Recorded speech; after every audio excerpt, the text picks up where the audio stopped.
bien bonjour, alors je vous souhaite la bienvenue dans ce nouveau vlog, en ce beau lundi soir ensoleillé. Je dis lundi soir parce que on est proche de 4h30 puis il fait encore le gros soleil. Même si je trouve ça difficile, la noirceur le matin, j'admets, ok, que cette partie de la journée est quand même vraiment encourageante. Alors, je viens tout juste de clore le vlog précédent et de vous faire une petite vidéo surprise que lorsque ce vlog sera publié, vous aurez déjà vu. Et écoutez, j'en profite simplement pour ouvrir une nouvelle semaine de vlog, accompagnée d'un compagnon félin que vous ne voyez pas, mais que je dois flatter en continu si je ne veux pas me faire mordiller les orteils. Alors, si vous voyez que j'ai un drôle de mouvement ici de bras, c'est simplement que, voilà, Sa Majesté Laïka la Tornade demande de l'attention, j'ai pas le choix. Alors voilà. Et puis vous, votre début de semaine, comment ça se passe? Moi, ça s'est passé vraiment tranquillement. J'ai eu des belles petites lectures dans la journée. Puis, écoutez, je poursuis cette semaine ma fameuse lecture audio qui va être ma dernière contrainte du Marceau féminin, mais je continue quand même à essayer de découvrir des autrices. Donc, c'est le fameux livre Des Orientales de Negva. Je peux pas croire que j'arrive pas à dire son nom encore une fois. Je suis sincèrement désolée. Je vais vous remettre la vignette encore une fois. Mais c'est une autrice iranienne qui nous propose un récit de vie qui est en parallèle avec une ligne de temps qui est au présent, donc qui semble être l'autrice qui est en démarche d'insémination artificielle, donc en clinique de fertilité, et qui, par rapport à ce processus-là, évidemment d'aborder la maternité et tout ça, va finir par faire des liens avec son père, ses parents, leur existence en Iran, là, parce qu'elle a passé, on comprend qu'elle a passé quelques années en Iran avant d'arriver en France, et comment l'Iran, les révolutions en Iran ont eu un impact sur sa famille et puis sur leur arrivée en France puis leur perception des choses. Donc, c'est très bien écrit. J'adore ça. J'aurais pu me dépêcher à le terminer. J'ai commencé dans le précédent vlog, donc la semaine dernière. J'aurais pu me dépêcher à le terminer, mais c'est vraiment quelque chose, je crois, qui se déguste tout doucement. Je pense pas que c'est vraiment un livre qui gagne à être lu trop vite, donc j'en ai profité parce que j'avais le temps, pourquoi pas. Donc ça va être la lecture qui va m'accompagner cette semaine. Et là, ça fait 2 vlogs que je vous dis ça, mais cette semaine, je lis en lecture numérique ou en lecture papier. Je vais voir, ça va dépendre comment je veux traîner ou pas le livre au boulot. Le fameux livre, Miss Sharp Enquête. Donc, je vais vous mettre la petite... dans le fond, c'est de Léonie Swan. Je vais vous mettre la petite vignette. Et c'est le tome 1 d'une série. C'est une autrice allemande. Et c'est une espèce de cozy mystery. Je l'ai demandé en prendre bibliothèque. Ça fait vraiment presque 3 semaines que je lis. Et je vais devoir le rapporter la semaine prochaine. En fait, à la fin de cette semaine. Donc, go, go, go, le soleil. Je vais devoir m'y mettre. Mais ça me fait plaisir, là. Je vais devoir dans le sens où ça me tente. C'est juste qu'à chaque fois, j'ai comme eu, on dirait, d'autres lectures qui me venaient en tête.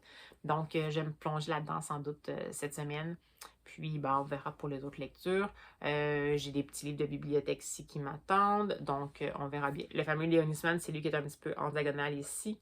Puis, j'en ai d'autres ici. J'aurais peut-être aimé ça lire lui qui est Bruxelles de Villepoix. Je vais vous mettre la vignette de toute façon. J'aurais bien aimé ça, le lire, parce que ça fait longtemps que j'en entends parler, il paraît que c'est vraiment excellent. Puis évidemment, j'aimerais ça faire continuer à avancer mon fameux lire qui est là depuis super longtemps. Je suis super excitée de le recevoir. Puis je l'ai commencé. Puis c'est quelque chose qui se lit au fur et à mesure, mais pas nécessairement d'une couverture à l'autre. Puis absolument, quand c'est comme ça, souvent je le commence, après ça, on dirait que ça prend du temps et que je le termine. Donc j'aurais peut-être le goût de m'avancer un petit peu là-dedans, mais bon, voilà. Alors, c'est le début de ce vlog, on va se dire, comme à notre habitude, à la mienne en tout cas. Je vais me dire à mes livres et allons-y. Eh bien, bonjour. Alors, je vous fais un rapide petit coucou pour vous parler de mon début de semaine. Comme quoi, j'ai décidé enfin de me lancer dans ma fameuse lecture dont je vous parle depuis 2 semaines, qui est le livre Miss Sharp Détective Meurtre à Sunset Hall de Léonie Swan. Et j'ai abandonné. C'est rare que je fais ça. J'ai essayé à plusieurs reprises. J'ai peut-être lu une 50aine de pages. C'est rare que j'ai abandonné aussitôt. Pourtant, ça avait tout ce qu'il fallait pour me plaire potentiellement. C'était vraiment un principe de cozy mystery. On semble se trouver dans maison, une genre de résidence pour personnes âgées autonomes, dans le fond, une femme qui possède, Agnès Sharp, qui possède une maison et qui a décidé d'avoir des colocataires pour être capable de, dans le fond, qui se soutiennent ensemble. Et il va commencer, entre guillemets, à pleuvoir des cadavres. Donc là, je trouvais que ça avait l'air intéressant. Mais je sais pas, peut-être que se modifie par la suite. Mais on voit ça sous les yeux de Agnès Sharp, et c'est sûr que c'est un peu décousu. En fait, c'est très, très décousu. Puis je me suis même demandé si c'était la traduction, mais là, bon, je lis pas l'allemand, donc je sais pas, je suis pas vraiment capable de voir si c'est une problématique de traduction. Ça passe beaucoup du coq à l'âne. On a de la misère un peu à situer les personnages qui sont vraiment. On arrive comme directement dans l'action. Il n'y a pas vraiment de. On arrive, puis il y a déjà comme un meurtre qui a été fait. Et puis, après ça, on va apprendre à découvrir un petit peu les personnages. C'est des personnages assez typés, je dirais. Puis, on dirait que je me suis obstinée, mais ça m'accrochait pas. C'est dommage, parce que j'aurais vraiment voulu. Mais ça ne m'accrochait pas. Donc, bon, écoutez, j'ai décidé que j'allais passer au suivant. Peut-être que éventuellement je retenterai le coup, mais j'avais pas beaucoup entendu parler de celui-là. Puis, bon, peut-être que c'était pour cette raison-là aussi, malheureusement. Mais comme je dis, je ne veux pas nécessairement condamner la série. C'est peut-être juste la traduction qui fait ça ou la structure qui est vraiment particulière pour ce livre-là, puis que ça m'a un peu désarçonné. Mais bon, voilà, j'ai décidé de passer à autre chose. Et j'ai découvert en fait que j'avais pu avoir accès à un autre Fred Vargas avec l'inspecteur Adamsberg que je n'avais pas lu. En fait, c'est vraiment tout dernier, là, j'étire ça complètement. Donc, c'est le fameux Coule la Seine, je regarde par en bas parce que je l'ai sur ma liseuse, là, mais c'est le fameux Coule la Seine de Fred Vargas, et c'est un recueil de 3 nouvelles qui met en scène l'inspecteur Adamsberg et Dalglish. Donc, c'est 3 courtes nouvelles qui sont, si j'ai bien compris, 3 courtes enquêtes. Puis ben, ça me permet juste de faire un mini plongeon de nouveau dans cette espèce d'univers-là que j'ai tellement été triste d'avoir à quitter parce que c'était conclu et tout. Donc, on dirait que je savais qu'il y avait un recueil de nouvelles, mais ça fait longtemps que je l'avais vu passer, puis ça m'avait vraiment pas vraiment attiré au départ. Mais là, étant donné que je m'ennuie un petit peu de l'univers et de la plume de Vargas, j'ai décidé de me couler dans ce moule-là, qui est un moule dans lequel je suis confortable. Donc voilà, c'est très court, là. Par contre, c'est un recueil de nouvelles, donc je pense que c'est près d'une centaine de pages, mais pas beaucoup plus. Et puis, ben, je vais lire ça. Et sinon, ben, je suis en suite et presque fin de mon fameux livre audio dont je vais vous parler lorsque je vais avoir terminé.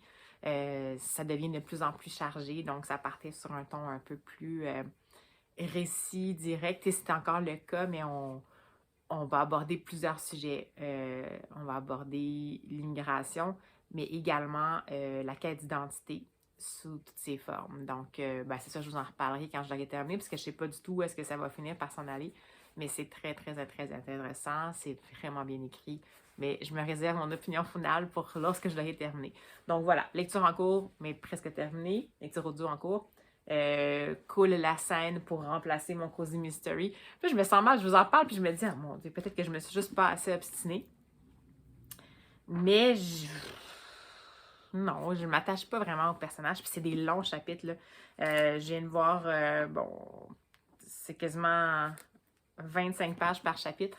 Puis là, on dirait que c'était comme trop pour moi, fait que je vais voir, je vais peut-être me rabattre sur, dans le fond, des livres que j'ai dans ma pile à lire, des livres de biblio, ou alors peut-être que là, quand j'aurai terminé mon livre audio qui est un peu plus roman, peut-être que je me permettrai de un petit Cozy Mystery en livre audio, peut-être, ça fera du bien. On verra bien comment ça va évoluer la semaine, mais ben, c'est ça. De toute façon, je vous reprends bientôt. Désolée pour le ton un peu décousu. On dirait que je suis comme dans ma bulle, puis j'arrive pas à organiser mes pensées. C'est pas grave. Ça va revenir, je vous le promets. Alors, je vous reprends dès que je peux. Bye!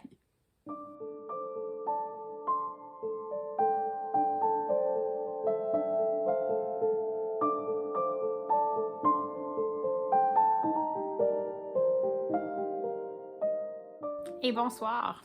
Alors, me voici en ce jeudi soir pluvieux pour venir vous parler de ma lecture toute fraîchement terminée de Désorientale de Negar Javadi. Si je suis encore toute remuée, Je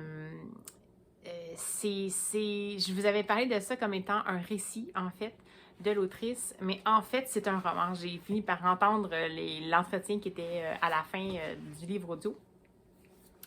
Et c'est un roman. Elle s'est bien sûr inspirée de certaines dimensions de sa vie, donc c'est quand même une autrice iranienne qui a dû émigrer en France. Il y a certaines dimensions qui sont parentes avec le contexte de la personnage principale, donc parents intellectuels, parents militants, donc opposés au régime iranien à l'époque. Mais pour le restant, ça reste de la fiction. Donc, je vais vraiment le traiter comme un roman parce que depuis le début, je vous en parlais comme si c'était l'autrice et non, non, non. Mais ce que ça vous prouve, c'est que j'y ai cru. C'était complètement plausible. On est happé dès le départ par la simplicité du ton, l'authenticité. On dirait vraiment que c'est un récit oral et on dirait que c'est volontaire. C'est comme si on nous transmettait un peu... on faisait la transmission d'une vie par voix. Ah ben là, moi, c'est sûr, je l'écoutais en audio, mais même si on lit, je veux dire, c'est écrit presque en français parlé. Comme je vous disais, souvent, le narrateur, la narratrice, en fait, va parler directement au lecteur en disant bon, maintenant, je vais vous faire grâce un peu de ça, ou là, si vous me le permettez, je vous ramène un peu derrière. Donc, on dirait vraiment que c'est une confidence. On a vraiment l'impression de se faire confier la vie, les souvenirs d'une femme qu'on voit dans le présent en processus d'insémination artificielle. Donc, de projet de maternité. Et on comprend tout de suite que c'est pas un contexte évident. Et puis, je vais pas trop vous en dire, mais en même temps, je vais essayer de voir comment je peux en parler sans trop divulgacher. Mais c'est à travers sa façon de vivre le processus qui est assez long et complexe d'insémination artificielle, elle va automatiquement nous plonger dans justement sa réflexion sur la maternité, puis à quel point ça semble lié quand même à qui elle est finalement, qu'à sa culture, même si elle ne sait plus trop sa culture, elle est liée à quoi, est-ce qu'elle est liée à son pays d'adoption ou à son pays où elle est née. Elle va parler beaucoup de famille, de déracinement, d'implication sociale, de solidarité, de quête d'identité, comme je vous disais, de quête d'identité par rapport à la société, par rapport à une société qui prend des tournants répressifs quand on parle de l'Iran ici, mais également par rapport aux normes de la société. Donc, on va aussi aborder l'orientation sexuelle dans des sociétés où c'est plus ou moins accepté, dans des cultures où c'est plus ou moins reconnu. Je ne vais pas vous en dire trop, mais c'est tellement bien amené. On dirait dans une... C'est une façon de nous présenter une saga familiale d'une famille qui aurait vécu énormément de choses. C'est comme si on fait passer l'évolution de l'Iran à partir de... Je pense que c'est début du 20e, il me semble, début du 20e siècle, jusqu'à la fin du 20e siècle à peu près, donc incluant les révolutions iraniennes et tout ça. On l'a fait comme passer à travers l'existence de cette famille-là. Donc, depuis son passé jusqu'à ses descendants, ça fait passer en même temps la culture, ça fait passer en même temps ça représente autant la société que des gens qui vont nécessairement être en accord avec certaines dimensions, d'autres moins. La nécessité de prendre position par rapport à ses valeurs, mais le danger de prendre position par rapport à ses valeurs. Le coût réel, entre guillemets, de l'immigration. Donc, c'est pas une histoire positive d'immigration, mais c'est pas non plus... ben, je dis pas, c'est pas non plus. Je vais pas trop vous en dire. C'est pas une histoire sordide, mais oui, là, parce qu'il y a beaucoup de choses dans cette famille-là, beaucoup de choses terribles qui vont se passer. Vous pouvez vous imaginer que des gens qui s'opposent à un régime, même s'ils changent de pays, c'est pas nécessairement des régimes qui vont pardonner même outre frontières, disons. Mais ce que je veux dire, c'est que c'est sûr que c'est pas non plus une histoire où tout s'est mal déroulé dans l'immigration. C'est simplement que c'est pas nécessairement évident d'être déraciné, de ne pas pouvoir retourner dans son pays, qu'il y ait des gens qui soient restés au pays, puis la vie qu'on doit se refaire ici, la vie qu'on doit se refaire si qu'on se sent différent, qu'on le soit réellement par rapport à des standards sociaux ou que ce soit juste comment on se perçoit par rapport à la société dans laquelle on va débarquer. Donc, je ne sais pas si j'arrive à bien vous en parler, mais c'est tellement excellent. On devrait... J'arrête pas de dire ça depuis le début du mois de mars, on dirait. Mais c'est sincère. La plume est exquise, bien dosée, habile, évocatrice, remuante. Jamais dans le trop, juste parfait. Il n'y a jamais de moment où on lève les yeux au ciel. Mais comme je vous dis, moi au départ, je pensais que c'était un récit. Donc je me disais que c'était toute une vie, justement. Mais là, en fait, c'est une fiction, mais on n'a pas... On a vraiment l'impression d'avoir quelqu'un qui s'assoit à un moment donné avec nous puis qui nous raconte ça à sa manière, avec ses perceptions, puis qui ancre ça dans ce que ça le fait devenir dans le réel, avec des thématiques générales comme par exemple la maternité. C'est vraiment excellent, c'est une autrice à découvrir. Je crois qu'elle a sorti un deuxième roman récemment, ou peut-être pas si récemment que ça, mais écoutez, ça vaut le coup. Ça change les perspectives, elle va toucher même des événements, mais de la perspective de la personnage principale qui va être rendue en Europe, mais aussi de quand est arrivé le 11 septembre 2001, avec ce que ça a impliqué, d'où l'Iran est parti, où est-ce que c'était rendu. C'est vraiment impressionnant. On part du micro, si on peut appeler micro la famille, c'est Sadr, je pense, la famille Sadr, qu'on va suivre à travers le siècle, dans le fond. C'est pas vraiment du micro, mais disons, on part du micro d'une famille, puis on voit onduler ça jusqu'au rayonnement de l'histoire avec un grand H, tout en gardant ça tellement personnel, intime, vrai. Complètement un coup de cœur, ce livre-là. Si vous avez la chance de l'écouter en livre audio, la narratrice est excellente. Je vais peut-être vous mettre la vignette. Je crois que le nom de la narratrice est indiqué dessus, donc je vais vous l'installer quelque part ici. Mais la narratrice est excellente.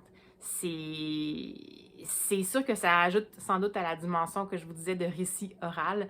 Mais même, comme je vous dis, si vous le lisez en version papier, c'est écrit comme si on se le faisait raconter. Donc, c'est vraiment tellement beau, là. C'est vraiment un bel opus. Donc, quelle savoureuse découverte. Savoureuse et émouvante, là, mais que cet opus-là, le dernier de mes contraintes du mars au féminin, donc découvrir une autrice iranienne, et quelle belle idée. comme c'était pas une contrainte du tout, comme invitation, disons. Alors, ben voilà, c'est tout ce que j'avais à dire là-dessus. Je pourrais en dire encore plus, mais ça serait complètement décousu ou je risque de me répéter de toute façon. J'aurais un petit peu doute de passer à autre chose après ça, mais en même temps, comme je vous ai dit, j'ai commencé Coule la scène de Fred Vargas. Et s'il y a bien une plume qui peut faire une transition avec le genre de plume que je viens de lire, c'est la plume de Fred Vargas, qui est également tout en poésie, en vérité et en essentiel, disons. Donc, je crois que ça va être une bonne transition. De toute façon, c'est un petit opus de rien du tout, les 3 nouvelles de Coule la scène. Puis je verrai ensuite pour ce que je vais découvrir. Là, j'ai encore des petits déplacements à faire, donc je vais essayer de voir si je peux me prendre un livre audio, mais je vais avoir de la difficulté, je pense, à passer à autre chose en audio après ça. Mais je dis ça tout le temps, puis je finis toujours par trouver quelque chose qui me plaît. Donc, on verra bien, puis je vais vous revenir de toute façon. Vous le savez bien. Alors, à tout de suite.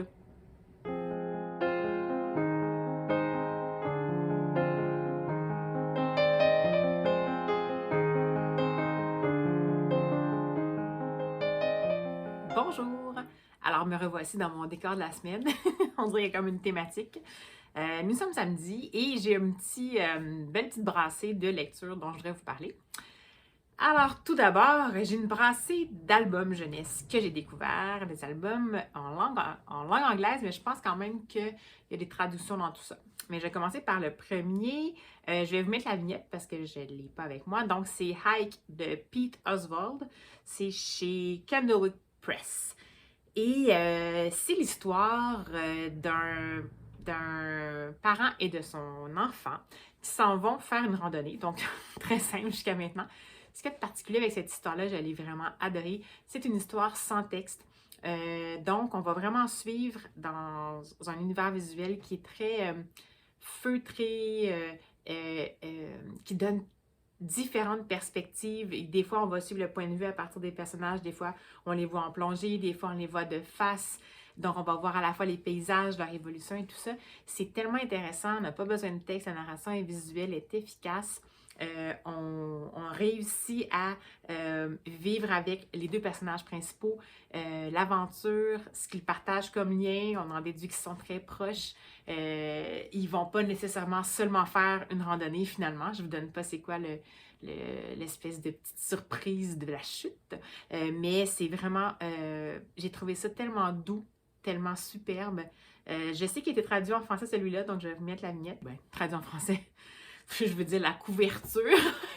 Parce que dans le fond, le restant du temps, le restant du livre est sans texte, donc je vois pas trop qu'est-ce qu'il y avait à traduire, mais bon, bien évidemment, quand c'est un éditeur français, ça va arriver qu'ils vont changer le titre, donc voilà.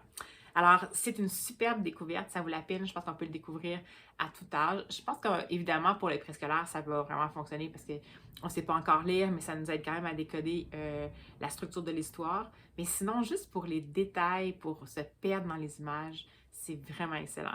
Donc, super lecture pour celui-là. Ensuite, quelque chose de vraiment rigolo. J'ai découvert un petit opuscule.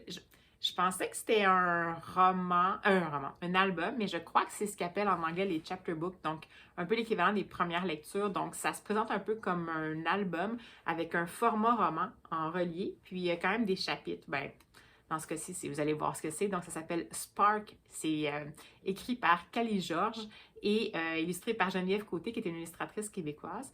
Callie Georges, elle a fait entre autres, elle a fait vraiment beaucoup de choses, mais elle a fait entre autres les adaptations récentes de l'histoire dans La Maison au Pignon Vert en album, qui sont, je crois, illustrés en français par Geneviève Godbout, je me trompe peut-être, je vais vous en mettre une. Il y en a 2-3 histoires, c'est vraiment juste des petits moments de l'histoire de Anne La Maison au Pignon Vert qui sont saisis puis qui sont rassemblés dans un album. Puis elle a également fait des adaptations en mini-romans, justement des chapter books. Disons premier roman de Anne la Maison au Pignon Vert, encore une fois. Donc, c'est une autrice qui fait vraiment dans la jeunesse habituellement. Mais ça, c'est une histoire originale à ce que je comprends. Voyons, quel long préambule. Donc, Spark, c'est l'histoire d'un bébé dragon. Et il se fait appeler Spark, donc étincelle, parce que quand il naît, il fait des petites étincelles. Puis là, ses parents trouvent ça vraiment mignon, fait qu'il l'appelle comme ça. Et on va le suivre tout au long de sa première année d'existence où il va commencer à grandir et il va falloir qu'il apprenne à maîtriser les flammes qui crachent. Et les parents vont avoir trouvé un livre ou je ne sais plus si c'est un livre ou une vidéo, là, mais qui va donner des petits trucs pour apprendre à maîtriser les flammes qu'on génère.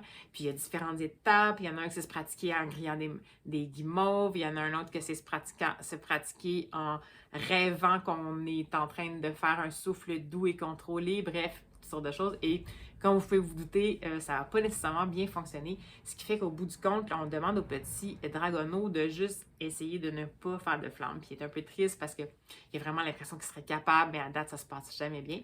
Et la chute, ça va être lors de son premier anniversaire.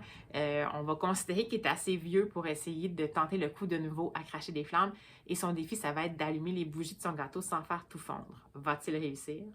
Je vous dis pas. Donc, je ne sais pas si elle est traduit en français, celui-là. Si jamais celle-là, je vais me laisser un petit peu de temps pour vous mettre la vignette, mais je crois que c'est peut-être juste en anglais. C'est une chouette histoire. C'est vraiment plus un premier roman parce que c'est un petit peu plus long, mais je pense que ça vaut quand même la peine. C'est à structure répétitive, donc ça peut quand même être lu à voix haute. Bien évidemment, on travaille ici sur l'apprentissage, l'estime de soi, pas se décourager, la détermination, mais c'est vraiment, vraiment très, très, très sympathique. Les illustrations de Geneviève Côté, encore une fois, super tendres. J'aime vraiment son idée de... C'est très noir avec, je crois que c'est de l'aquarelle au centre, mais ça donne quelque chose de super... je sais pas, il y a comme une sensibilité. C'est un petit peu comme éthéré, mais en même temps, dans celui-là, tout ce qu'on va percevoir, c'est un petit peu le petit côté tout doux des personnages. Et puis quand même, on va comprendre bien le défi, puis un peu la déception du personnage principal, Spark, qui essaye tant bien que mal de devenir un grand dragon. Donc ça, encore une fois aussi, ça a été vraiment, c'est pas des coups de cœur jusqu'à maintenant, là, mais c'est vraiment des excellentes lectures. Ensuite, le troisième livre, également, j'ai adoré, puis je suis crampée juste à regarder. Le titre, c'est Attack of the Underwear Dragon de Scott Rothman, illustré par Pete Oswald. Ah! Bon. Donc, c'est illustré par le même, j'ai pas vu la parenté d'image, par le même qui a fait le premier livre dont je vous ai parlé, Hike. Donc, bon. Et on va suivre là-dedans un jeune garçon qui rêve d'être chevalier à la table ronde parce que son héros, c'est Perceval, et qui va écrire une lettre à Perceval pour dire « Écoute, je voudrais être un apprenti chevalier, je suis déterminée, je sais pas encore tout, mais quand je le sais pas, je suis prête à l'apprendre rapidement. » Puis bon, Perceval va recevoir cette lettre-là. Puis là, ça va tout l'émouvoir parce que lui aussi, dans le passé, il avait déjà envoyé une lettre comme ça à Lancelot qu'il avait pris sous son aile. Donc, il va décider de prendre le jeune garçon comme apprenti chevalier avec lui. Et puis là, le jeune apprenti va apprendre plein de choses, monter à cheval, se battre, etc., etc. Et il va bien voir que Perceval, c'est un bon chevalier, mais il a peur juste d'une chose, c'est l'attaque du fameux dragon en bobette. On va l'appeler comme ça, le Underwear Dragon. Et malheureusement, un jour, malheureusement, il y a un dragon en bobette qui va venir attaquer le royaume, même si c'est fort improbable, et qui va complètement détruire le royaume, alors que c'est pas très, très gentil. Et finalement, il va rester seulement que l'apprenti chevalier. Alors, je vous dirai pas c'est quoi la chute. Va-t-il réussir à faire fuir le dragon en bobette? Qu'est-ce qui va se passer? Est-ce qu'il va réussir son apprentissage de chevalier finalement? Vous avez seulement qu'à lire pour comprendre. J'ai adoré la plume de Scott Rothman. C'est vraiment humoristique, ça se prend pas au sérieux. En même temps, c'est vraiment des personnages comme, bon, ok, Perceval, Lancelot, mais c'est drôle parce que c'est comme, on côtoie l'espèce de petit côté sacré de la table ronde avec le côté super humoristique qui se prend pas au sérieux, de la plus grosse peur de Perceval qui doit se faire attaquer par un dragon en bobette. Et dans l'histoire, ça dit même, mais bien évidemment, il va y avoir une attaque de dragon en bobette, donc on va prendre un peu le lecteur comme complice, un peu de notre humour, puis on joue vraiment avec la structure narrative. C'est vraiment excellent. Ça, je trouve que comme livre, à raconter tout haut, à relire plusieurs fois, c'est parfait. Dès quand on est plus jeune, on va comprendre seulement le premier degré, l'aventure, puis quand on vieillit, on va saisir un petit peu plus l'humour qui est là-dedans. Donc ça aussi, c'est une excellente lecture. Je ne sais pas si c'était traduit non plus, donc je vais voir si jamais c'est le cas, je vais vous mettre la vignette. Et voilà. Donc ça, c'était pour mon petit lot de 3 albums, mais vraiment très bonne découverte. J'avais déjà lu un petit bliss de 3 albums, il me semble qu'il y a 1 ou 2 blogs, puis j'étais moins bien tombée. Là, les 3, je les ai vraiment aimés.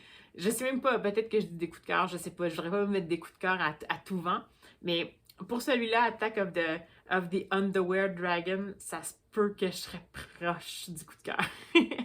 Donc voilà. Sinon, dans un autre ordre d'idée complètement, j'ai terminé le fameux Coule la scène de Fred Vargas, qui, comme je vous disais, c'est un recueil de nouvelles, de 3 nouvelles qui mettent en scène l'inspecteur Adamsberg et son fidèle Danglars. Et donc, 3 courtes nouvelles. Je pense que ça, à moins que j'ai mal compris, mais je crois que c'est le premier opus. Mais non, ça se peut pas quasiment. Mais comme si ça avait été écrit avant que la série des Adamsberg sorte. C'est vraiment 3 moments dans la brigade où Adamsberg travaille avec Danglars, mais on dirait que les personnages ne sont pas encore rendus autant développés que vers la fin de la série, donc c'est pour ça que je me dis que c'est d'être au début. Et voilà, donc j'étais super contente de retrouver un peu la dynamique de la brigade avec Adamsberg et Danglars. Ce que j'ai trouvé un peu dommage, c'est que, en tout cas dans le cas des 2 premières nouvelles, donc c'est Salut et Liberté la première, la deuxième La Nuit des Brutes et la troisième 5 francs pièce. Donc, Salut et Liberté, c'était bien, mais j'ai trouvé que la chute était un petit peu moins intéressante puisqu'elle arrivait très vite. Même chose pour La Nuit des Brutes. Par contre, en ce qui concerne 5 francs pièce, j'ai adoré. C'est vraiment la seule fois où le fait que ce soit une courte nouvelle, on a vraiment quand même bien saisi le personnage d'Adamsberg, ce qui le caractérise, son petit côté un peu éthéré, un peu intuitif, qui a toujours l'air d'être un peu perdu, mais qui finalement finit toujours par se retrouver dans les méandres du côté sombre de l'humain. Puis de ce côté-là, c'est presque une nouvelle policière philosophique, disons, la dernière. Donc, si jamais, je sais qu'ils sont disponibles aussi de façon individuelle. Donc, si jamais vous voulez lire 5 francs pièce, c'est quand même vraiment intéressant. Là, je ne vous mettrai pas en scène chacune des intrigues. C'est des intrigues, bien sûr, policières. Comme je vous dis, mon seul bémol, c'est que la plume de Fred Vargas est excellente. Puis, la façon qu'elle a de de donner corps à ces personnages, Adamsberg, Danglars, tous les membres de la brigade, c'est sur la durée. Donc, on va voir se déployer les caractères, les interactions, même par rapport aux enquêtes. Souvent, on va ratisser large en cercle avant de finir par arriver à quelque chose qu'on n'aurait pas vraiment prévu qu'elle allait pouvoir se passer. Puis c'est à travers toutes ces circonvolutions-là qu'on va finir par bien cerner les personnages. Puis comme là, ça se passe de façon très courte, la chute a vraiment l'air d'arriver un peu comme un cheveu sur la soupe. Comme si on avait dit, ben c'est comme si ces 3 nouvelles-là, ça aurait été vraiment excellent si ça avait fait des romans complets. Sauf la dernière, je dis pas les 3 nouvelles. 5 francs pièce, elle avait vraiment une structure qui fonctionnait super bien pour une nouvelle. On n'allait pas trop loin, c'était parfait. Les 2 premières, on dirait que ça demandait qu'il se déploie plus, mais ça se terminait assez abruptement, donc le dénouement se faisait vraiment rapidement, ce qui avait un petit peu au plaisir de lire le Vargas. Donc, ce que j'en déduis, c'est fan de Vargas, bien sûr, j'étais contente de pouvoir lire enfin encore un peu de sa plume, même si maintenant j'ai tout lu de Fred Vargas. Par contre, si jamais vous voulez commencer par à lire le Fred Vargas, je ne suis pas certaine que je vous suggérerais de lire ce recueil-là parce que je pense qu'elle est pas à son meilleur dans les formes courtes comme ça en ce qui concerne les enquêtes qui mettent en scène Adamsberg. Pour les autres personnages, pas nécessairement parce qu'elle a fait d'autres séries. Ou alors peut-être juste 5 francs pièce, qui est très typique là, de la plume de Vargas. Mais pour les 2 autres, ça m'a un petit peu déçu la fin, mais j'étais trop contente quand même de retrouver les personnages. Donc, voilà. Très belle lecture. Pas dans mes coups de cœur là, pour Vargas, bien sûr, mais quand même une très belle lecture, comme d'habitude, avec une plume comme ça. On s'ennuie jamais, là, donc voilà. Et sinon, ma lecture audio, je sais pas qu'est-ce que je fais. On dirait que je la continue par dépit, mais je vous explique. J'ai vraiment tergiversé pour la lecture audio. J'ai essayé 150 000 choses. Puis, je me suis rabattue finalement sur un titre de MC Beaton qui a été publié, je crois, sous le nom de Marion Chesney. MC Beaton, pour ceux qui ne connaissent pas, elle est plus particulièrement connue comme autrice pour la série Agatha Raisin et pour Hamish Macbeth. Puis elle a fait plein d'autres séries, des séries qui se passent dans le temps de la Régence, des séries de romances policières, de romances de Régence, de juste, bon. Et là, j'avais déjà commencé l'Agatha Raisin, puis j'accrochais pas du tout au personnage. J'avais commencé un peu à Hamish Macbeth, puis j'avais vraiment pas les personnages, j'arrivais pas à m'attacher aux personnages de l'enquêteur, absolument pas. Donc je me suis dit, bon, écoutez, MC Beaton, même si tout le monde en parle, puis j'ai souvent suggéré en bibli, c'est pas vraiment pour moi. Je pense que c'est pas la plume, elle allait pas me chercher suffisamment. C'était peut-être pas le niveau de qualité que je recherche, même quand c'est un cozy mystery. J'aime ça quand c'est vraiment bien écrit. Et puis là, j'avais vu passer sur les internets, sur Booktube, entre autres, la fameuse opus de MC Beaton qui était traduit en français sous le titre Les Chroniques de Bond Street. En anglais, le titre original, c'est Lady Fortescue Steps Out. Steps Out.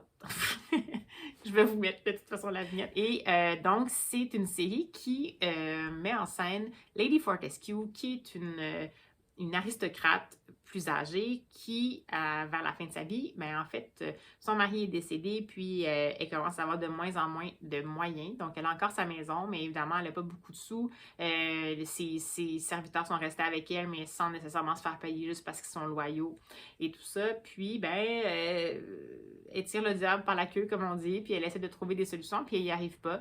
Puis, à l'époque, ce qui était un peu la norme quand on était dans le besoin comme ça, c'est de se faire inviter chez des parents bien nantis, puis d'essayer de passer d'un parent à l'autre pour essayer de s'en sortir un peu.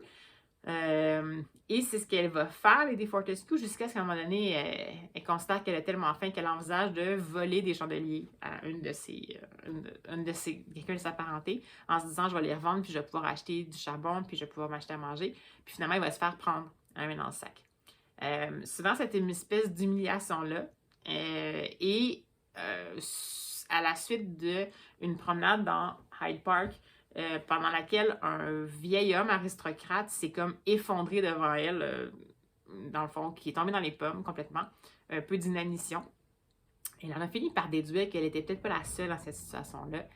Et elle a eu l'idée de transformer sa maison en fait, de se trouver des colocs, entre guillemets, des colocataires aristocrates ayant, pas déchus, mais qui n'ont plus de revenus pour différentes raisons. Et puis, de se dire, ben écoute, si on ne peut pas fonctionner seul, pourquoi on ne ferait pas comme une genre de coop, et puis on habite ensemble, puis on met ensemble nos moyens, puis on va arriver peut-être à mieux survivre, puis en même temps, ça va nous faire de la compagnie. Donc ça, c'est la prémisse de base. Et par la suite, après un certain temps, évidemment, les moyens ne sont pas infinis. Et leur dernière recrue, qui est une espèce de vieille aristocrate saugrenue qui ne s'enfarge pas dans les limites de la légalité, là, une espèce de pique-assiette qui s'assume, ben, ils vont finir par tenter le coup de transformer la maison en hôtel et qui vont appeler en anglais the poor relations, donc la parenté pauvre, disons le parent pauvre, ouais, c'est plus comme le parent pauvre. Et juste un petit peu pour narguer un petit peu les autres. Donc, on va les suivre dans cette aventure-là.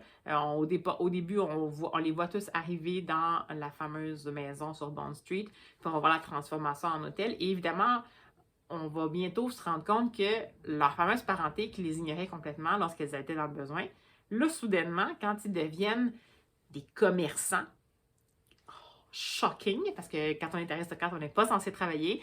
Là, soudainement, c'est la catastrophe. Les gens vont venir pour essayer de venir sauver la réputation de la famille, pour essayer de leur racheter l'hôtel, pour essayer juste que ça cesse et tout ça. Donc, on est un petit peu là-dedans. J'ai envisagé de l'arrêter à peu près 20 fois. C'est pas mal écrit. C'est correct. Il y a beaucoup d'humour, les personnages sont très caricaturaux, mais c'est quand même sympathique parce qu'ils ont tous des caractéristiques différentes. Puis bon, il y a bien sûr des personnes, des aristocrates plus âgés, mais il y a également des jeunes femmes, jeunes femmes célibataires à l'époque, c'était pas jeune d'avoir 30 ans peut-être célibataire, mais bon, ce genre de truc-là. Puis c'est vraiment une espèce de bande, une association de personnalités assez saugrenues. Donc c'est particulier. Puis étant donné qu'il y a en plus la détermination de Lady Fortescue à faire un pied de nez aux conventions puis à se débrouiller, et l'espèce d'aristocrate, le coquet, lui, qui est toujours en train d'aller un peu de Robin des Bois, d'aller voler dans la sacoche des plus riches pour amener ça aux autres. C'est sûr que ça fait quand même sourire. Mais globalement, je sais pas trop où ça s'en va. Je pense que c'est juste comme un roman qui se passe à l'époque victorienne. Puis c'est une critique de la société justement où à l'époque on laissait pas mal tomber les gens dès qu'il y avait plus d'argent, c'était tellement l'orgueil de demander de l'aide ou tout ça que les gens restaient de leur côté puis ils faisaient juste comme devenir des aristocrates pauvres tranquillement dans leur coin puis se faisaient abandonner par tout le monde. Donc c'est intéressant parce qu'il y a vraiment une critique de la société. Mais c'est sous des dehors très, très, très léger. Donc, on dirait que je sais pas trop. C'est pas que je m'attendais à ce que ce soit si bien écrit. Puis c'est quand même moins dérangeant pour moi que Hamish Macbeth puis Agatha Raisin. Donc, tu sais, ça va. Mais j'ai pas l'impression que je vais donner une fan de MC Beaton. Mais bon, là, je voulais l'arrêter, mais je suis rendue plus qu'à la moitié, donc je pense que je vais juste le poursuivre tout simplement. En voiture, ça va, là, ça me fait un niveau d'audio qui me distrait bien. Mais c'est pas non plus la grande littérature. Donc, si jamais vous voulez lire quelque chose qui se passe à l'époque victorienne, des aristocrates un peu singuliers avec un caractère bien planté, critique de la société et sans cassage de tête, ça pourrait être pour vous. Donc, en français, c'est Les Chroniques de Bond Street, comme je vous disais. Alors voilà pour ma lecture en cours. Après tout ce long segment, je pense que j'ai plus grand-chose à ajouter. Je vais continuer, bien entendu, mes lectures pour la suite de la fin de semaine, parce que je commence ma fin de semaine en ce moment. Mais je vous reprends toujours quand j'ai du nouveau à vous raconter, comme vous le savez bien. Puis ben voilà, on va se dire à tout bientôt alors.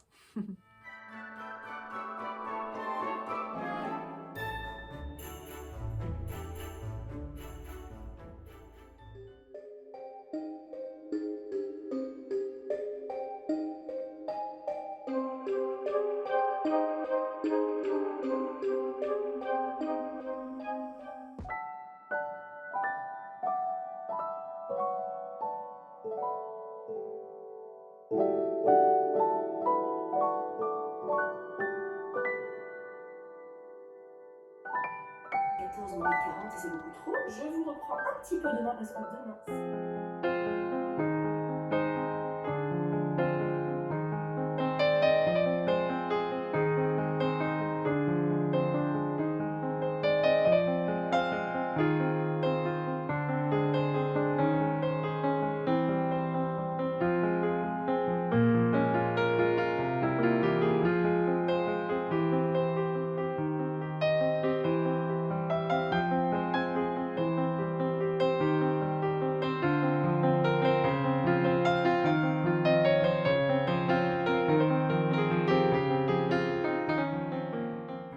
Bonjour!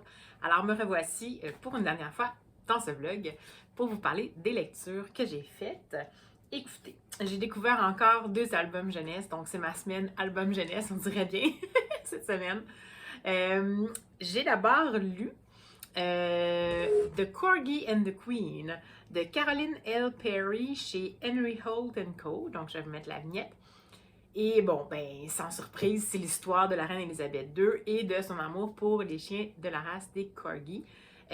C'est en même temps une espèce de biographie, je dirais, avec un angle particulier sur l'amour de la reine pour les Corgis. Est-ce que c'était à ce point fondé? Je ne sais pas. Mais dans le fond, on va suivre la reine à partir du moment où elle est toute petite fille avec sa sœur, en introduisant le fait qu'elle n'est pas nécessairement une princesse ordinaire parce qu'elle n'aime pas beaucoup l'attention. Elle préfère être habillée bien normalement alors que sa sœur Margaret est vraiment plus en mode scintillant. Et elle a vraiment un grand amour pour les animaux. Puis, il y a toujours eu des corgis dans la maison. C'est simplement que, en grandissant, elle va demander à, supposément, là, je ne sais pas qu'est-ce qui est vrai, mais elle aurait demandé à son père, comme cadeau pour ses 18 ans, d'avoir un chiot corgi à elle seule. Et ce chiot se serait appelé Susan. Et il l'aurait accompagnée pendant les 15 prochaines années de sa vie, donc au moment où elle va finalement prendre, en fait, va devenir reine, malheureusement, après la mort beaucoup trop tôt de son père. C'est vraiment intéressant parce que en fait, ça va comme teinter, bon, c'est sûr que c'est romancé, là, c'est pas ça, mais dans le fond, on va vraiment voir le corgi de la reine, Susan, comme étant un peu son meilleur ami, puis un peu sa meilleure amie, en fait, plutôt parce que c'est une femelle, et étant témoin de tous les moments marquants, puis malgré le fait qu'elle se comporte pas super bien, que la reine a vraiment un grand amour pour ce chien-là. Et c'est super mignon. Je trouve que c'est une belle façon de peut-être aborder le rôle, pas le rôle, le personnage de la reine Élisabeth II sur un côté plus humain. Bon, est-ce que c'était vraiment ça? Je ne sais pas, mais c'est pas grave. Je trouve que pour l'imaginaire, c'est super intéressant comme proposition. J'ai adoré les illustrations. C'est tout en feutré. Ça m'a même fait un peu penser aux illustrations de Geneviève Godbout. Puis là, peut-être que j'ai pas l'information puis que c'était une créatrice également, mais quand je regarde ici, ça semblait pas mentionné, mais bon, ça ressemblait un peu aux illustrations de Geneviève Godbout, encore une fois. Je vous en ai parlé un peu plus tôt dans le vlog pour les livres qu'elle a fait avec Callie Georges, les adaptations de Anne. Je sais pas, c'est peut-être pas la même chose du tout, mais ça me faisait un peu penser comme ça. On dirait que c'était comme des petites teintes de pastel. On a beaucoup de tendresse, on voit beaucoup les relations avec dans le fond, la famille royale, avec les animaux. J'ai trouvé ça super touchant. J'ai failli me l'acheter. Mais bref, chouette découverte. Aucune idée si ça a été traduit en français. Je vais regarder si ça l'est, je vais vous mettre la vignette. Mais bon, enfin, ça dépend peut-être des intérêts, mais qu'on soit intéressé par la reine ou pas, disons qu'on oublie que c'est Élisabeth II, c'est quand même intéressant. En fait, c'est plutôt l'histoire de la relation entre une humaine et son chien de compagnie qui va l'avoir aidé loyalement à passer au travers des épreuves de la vie. Donc, en gros, c'est pas mal ça. Mais c'est tellement bien fait. En tout cas, j'ai vraiment aimé ça. Et ensuite, j'ai découvert le tout récent, ben du tout récent, là, je vois que ça a été sorti à la fin janvier, mais je ne l'avais pas encore vu dans les rayonnages. J'ai découvert le fameux Tache d'huile de Jonathan Bécotte, illustré par Enzo Lord Mariano chez Québec Amérique. Et ça, c'est vraiment un petit bijou, c'est vraiment un coup de cœur que j'ai eu. J'ai toujours beaucoup aimé la plume de Jonathan Bécotte. Je l'ai découvert dans les romans qu'il a fait, entre autres dans Souffler dans la cassette.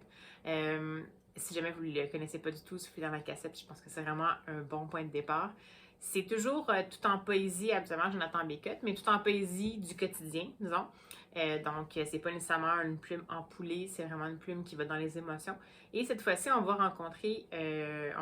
avoir une histoire à hauteur d'enfant, donc, qui est l'histoire d'un jeune garçon dont le papa est mécanicien. Et le jeune garçon, c'est un jeune garçon, lui, qui est plutôt... qui aime que les choses soient bien rangées, que les choses soient propres, alors que son père, c'est un peu comme un créatif, une espèce d'artiste de la mécanique, puis qui arrive toujours à la maison plein de graisse de voiture avec une odeur d'essence. C'est une ode, en fait, à son papa, à l'amour qu'il porte à son papa, malgré leurs différences.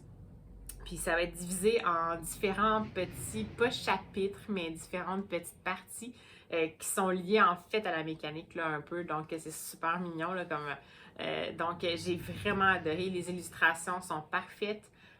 Sont tout à fait adaptées. On voit le groupe, le papa qui était représenté par une espèce de. Ben, c'est sûr qu'avec le. On va imaginer qu'avec le regard de l'enfant, ça donne ça un peu.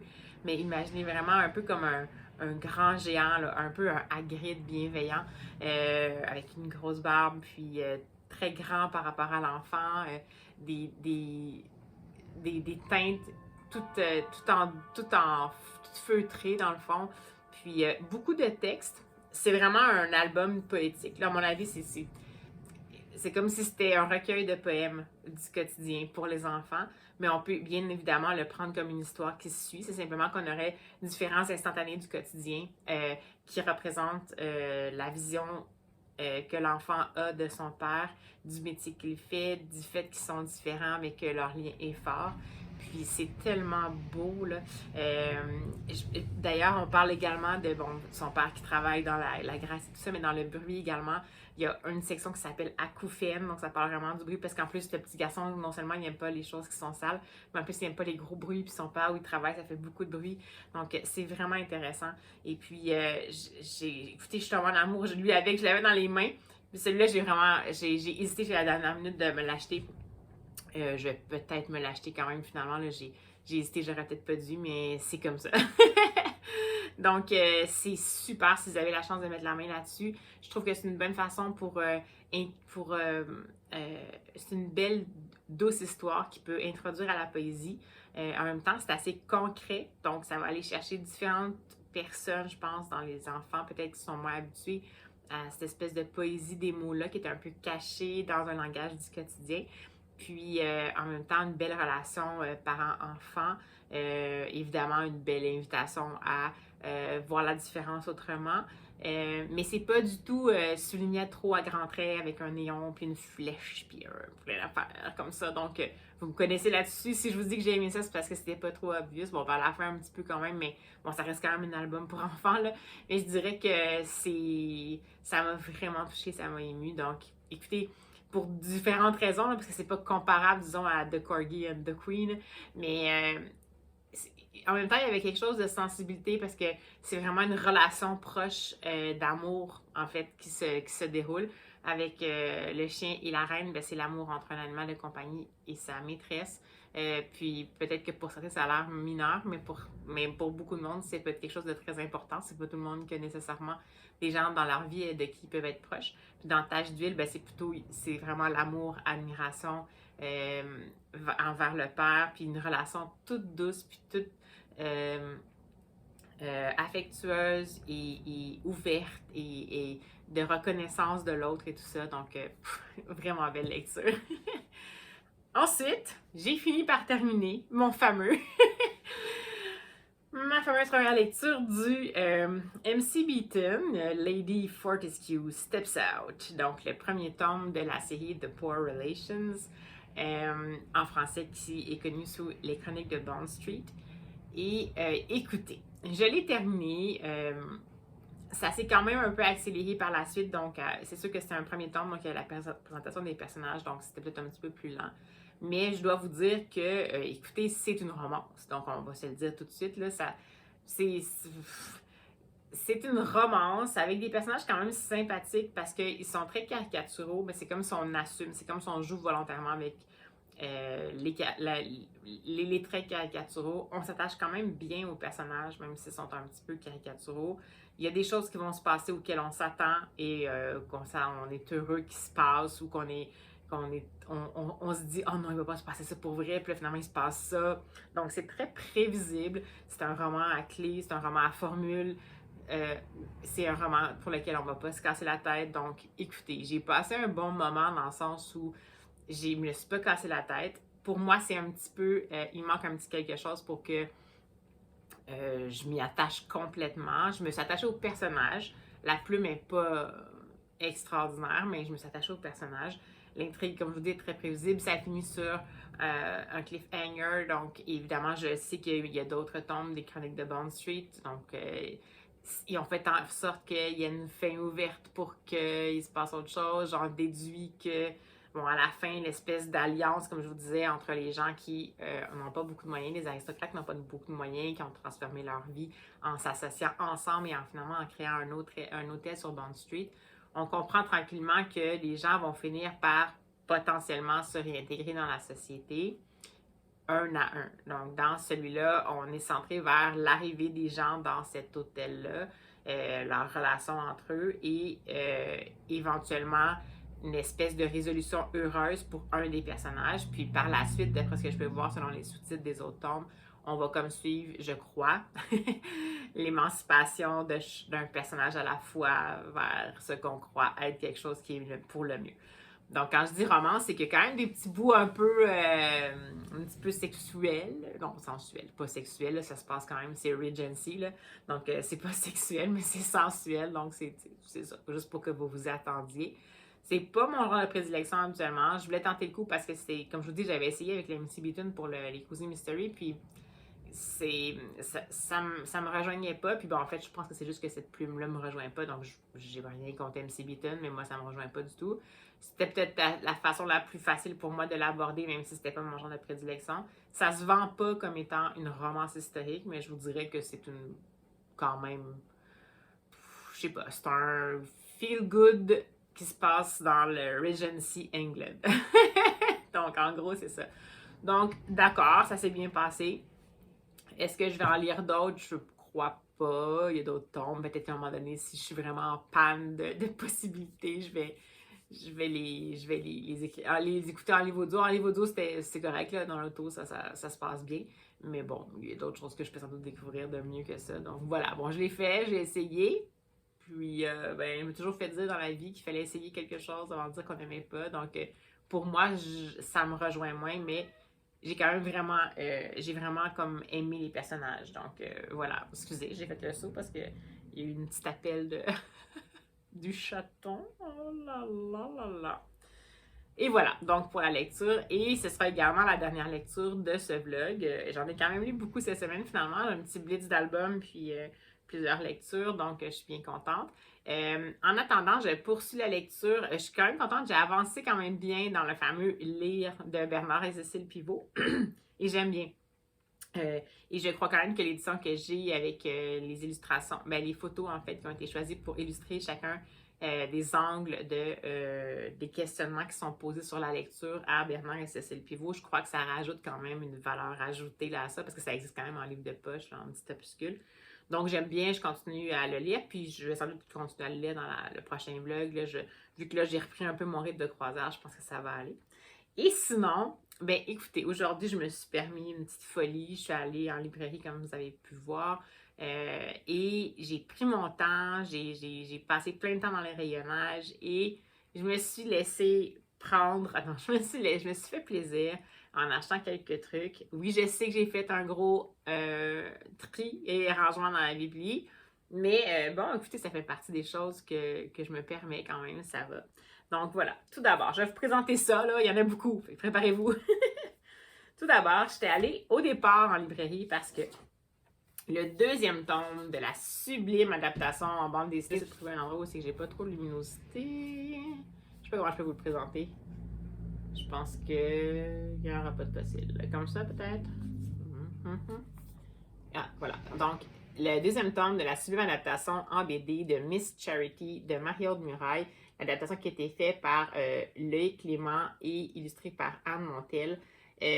C'est une adaptation que j'ai adorée. Donc, celui-ci, ça va être une partie. Miss Charity, c'est un gros volume qui est un roman qui, on comprend, est un peu une espèce de pseudo-biographie de Beatrix Potter. Donc, l'autrice et illustratrice pour enfants. Qui faisait beaucoup de dessins de nature et tout ça. Donc, et ça a été repris par ce duo-là, Loïc Clément et Anne Montel, que j'adore. Anne Montel, qui est celle qui signe les illustrations. Et j'ai pas pu m'empêcher de l'acheter. Ce sont des superbes objets livres à l'intérieur. Je vais voir si je peux vous montrer quelques trucs. Je sais pas si ça va bien paraître avec la... Ouais. Comme ça ici. Donc, c'est vraiment... c'est en aquarelle avec des traits noirs. C'est superbe. Je vais voir si j'ai une planche autrement. Ouais, peut-être comme ça. Et ben écoutez, comme là, j'avais le tome 2, puis que j'admets que j'avais une petite carte cadeau là, qui m'attendait, mais j'ai décidé de me faire un plaisir et de m'acheter le tome 1 que j'avais déjà lu. C'est juste que je l'avais lu à la bibli. Puis là, ça, je voulais vraiment les avoir ma bibli. Donc, j'ai fait une exception, puis j'ai décidé de m'acheter le duo. Alors, il y en a déjà un de lu, puis l'autre, ben, je vais le lire, bien entendu, c'est certain. J'avais demandé à la biblio, puis je vais sans doute avoir l'appel comme quoi... pardon, désolé. Poil de chat. Excusez. Donc, je sens d'avoir l'appel comme quoi le livre est arrivé pour moi, mais bon, ce sera quelqu'un d'autre qui va l'avoir à part ça. Mais je voulais vraiment l'avoir dans la Bible. Ensuite, j'avais vu passer une sortie qui m'interpellait beaucoup, qui est une sortie aux éditions Héritage, dans la fameuse collection unique que j'adore. Et c'est le tout récent opus de Marie-André Arsenault, Le piège de soi. Donc, à collection unique. Et c'est une... je sais pas si j'en ai parlé beaucoup, là. C'est des collections qui sont des histoires de vie présentées de façon poétique avec une mise en page un petit peu funky, qui vise vraiment... qui met l'accent, beaucoup sur les émotions vécues. Puis dans celui-ci, si j'ai bien compris, c'est l'anxiété qui est mise de l'avant, donc ça m'intéressait énormément. Donc, à l'arrière, j'ai oublié la 4e, ça dit « Dans mon esprit, une araignée se tisse un nid. Son piège de soie se referme lentement sur moi. Je ne suis plus qu'une marionnette suspendue à ses fils. » Donc, ça me tentait bien. Sophie Lee l'a lu et en a parlé et avait l'air très sous le charme. Mais de toute façon, ça, jusqu'à maintenant, je les ai presque achetés tous. Ou genre, en tout cas, je les ai lus sur le coup. Puis j'ai rarement été déçue. Peut-être un ou deux qui m'ont un tout petit peu moins plu, mais c'est quasiment un coup de cœur à chaque fois. Donc, cette collection-là, le travail d'édition qui est fait avec les auteurs et autrices, c'est vraiment excellent. Donc, voilà, je suis très contente. Donc, nouveauté québécoise cette fois-ci.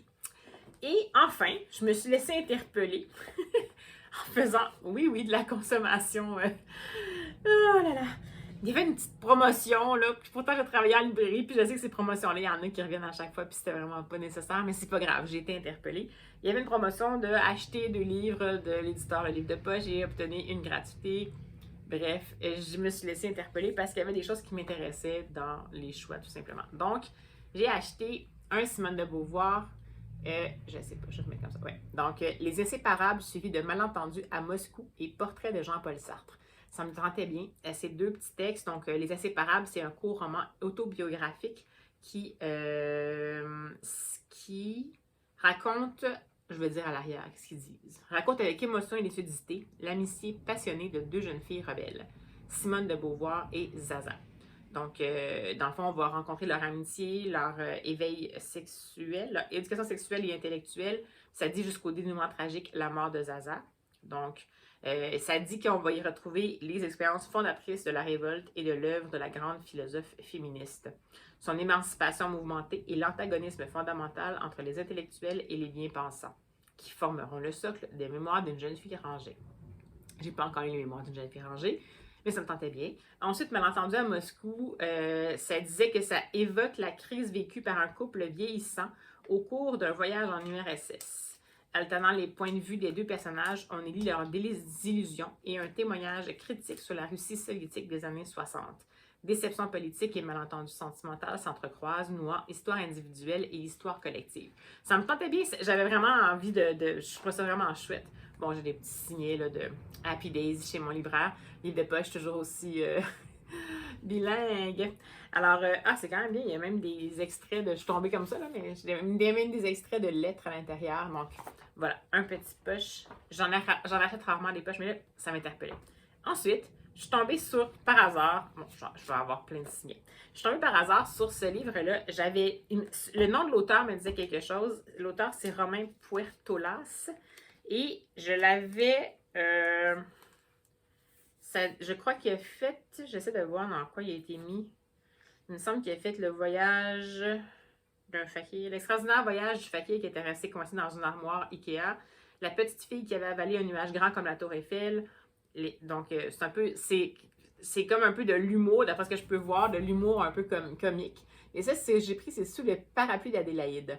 Donc, je vais vous lire la 4e. Le matin du 25 décembre, alors que le spectacle de Noël bat son plein sur la place de la ville de Monsieur, la place de la ville de M, Rose Rivière, une jeune femme des environs, est assassinée au beau milieu du public. Le comble est que sur les 500 personnes présentes, aucune n'a vu ni entendu quoi que ce soit. Sauf peut-être cet insolite témoin abrité sous le parapluie d'Adélaïde. Romain Puertolas est décidément un maître des coups de théâtre. De fausses pistes en rebondissement, tel le Sherlock Holmes, il poursuit une enquête littéraire qui vous mènera là où vous ne vous y entendiez pas. Ça me donnait vraiment envie.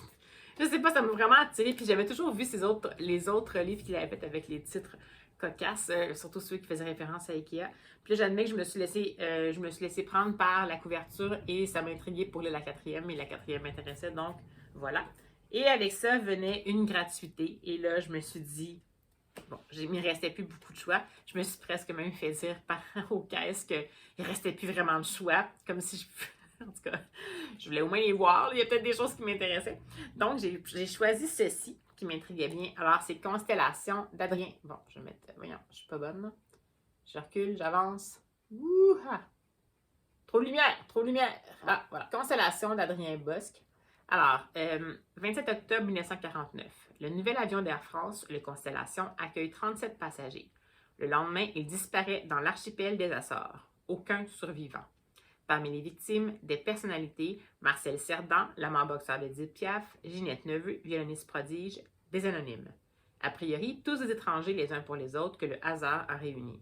Pourtant, en adoptant un certain point de vue, on peut découvrir des enchaînements de causes infimes, des liens inattendus, des coïncidences, et voir ce fait divers tragique prendre des allures de destin. Donc, ça me donnait vraiment... il y a une critique à l'arrière qui disait « Une enquête poétique, un subtil voyage ». Là, ça m'a comme donné le goût. Donc, voilà, c'était vraiment impromptu mon truc, mais bref. Récolte du jour, donc, je suis allée pour les BD, ainsi que pour le piège de soie, et je suis repartie avec une petite foison de poche. Alors voilà, bon, j'en ferai pas une habitude, je vous avais dit que j'allais finalement essayer d'arrêter de faire ce genre de moments-là, d'enthousiasme de consommation, mais là, on dirait que j'avais besoin de ça aujourd'hui. Alors, c'est ça qui est ça. Alors, sur ce, j'espère que vous avez passé un bon moment littéraire en ma compagnie cette semaine. Je vous remercie pour tous ceux qui se rendent aussi loin. Je sais que les vlogs sont super longs. Ça me fait vraiment plaisir de vous offrir, en fait, mes avis sans censure, avec le moins de montage possible, parce que je pense que c'est ça qui est intéressant quand on voit la vraie vie qui se faufile à travers les vlogs. Mais bref, je sais que c'est toujours assez long, donc je vous remercie d'être là jusqu'au bout si vous y êtes. Et moi, j'ai toujours autant de plaisir à vous partager tout ça. Ben écoutez, j'espère que vous allez passer une belle semaine avec le printemps qui s'éveille. Je ne sais pas si vos envies de lecture changent, si vous avez encore envie de lire. Des fois, quand le beau temps arrive, on est un petit peu tenté de peut-être faire autre chose. Moi, j'admets que ça ne tarit pas ma soif de lecture. Mais n'hésitez pas à mettre en commentaire si jamais vous, ça fait une différence sur vos envies de lecture que le printemps soit arrivé. Puis si oui, qu'est-ce que vous faites? Est-ce que vous continuez? Est-ce que vous changez de type, de format de lecture? Passez en livre audio, vous lisez des BD, vous lisez des essais? Allez-y, ça va me faire plaisir de parler avec vous. Et puis, ben écoutez, d'ici à ce qu'on se revoit, je vous souhaite, comme toujours, de belles lectures. Et puis, je vous dis à la prochaine!